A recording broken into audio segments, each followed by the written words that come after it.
Script for task 4. I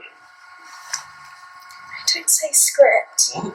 Just read it. We did various screen tests for our music video to ensure that all of our actors looked comfortable in the front of the camera.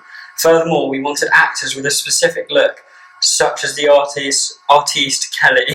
This ensured that on the day there were no disappointments in the actual performance. We made sure that there was always direct communication between members of the production team and our actors, which we did through Facebook. The organisation was that we ended up with 3 girls who had the right look and skills for our artists.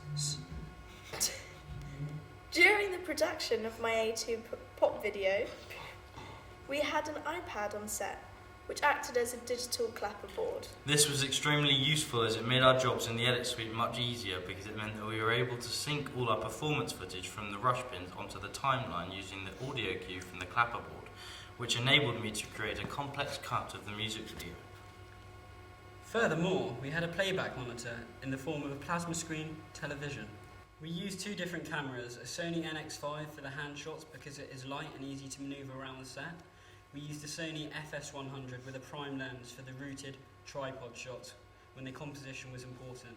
This helped to keep a good quality of shallow focus, as with an integrated lens the focus shifts about too much. I began post-production by starting a lossless copying of the footage to HD on Adobe Prelude.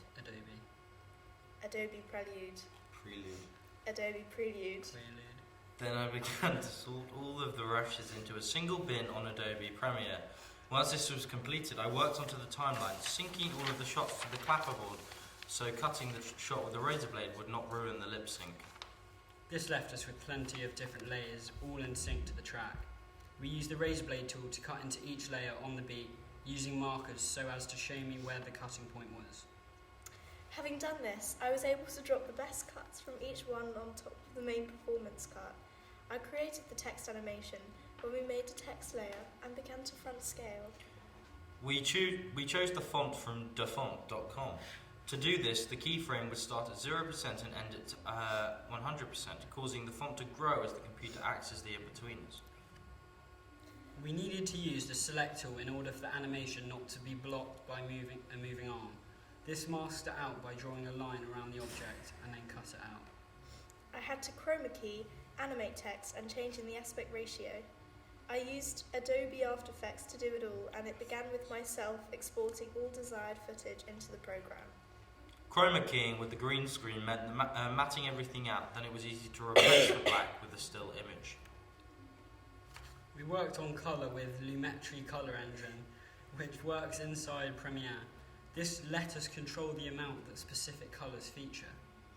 I worked on desaturating and saturating. This was to get rid of the black colouring in each shot. I desaturated the reds in each shot, which helped to give a 1980s, 90s muddy and messy light, which propelled it into the period product look even further. That was useful. Good practice. Yeah, it was right. Yeah.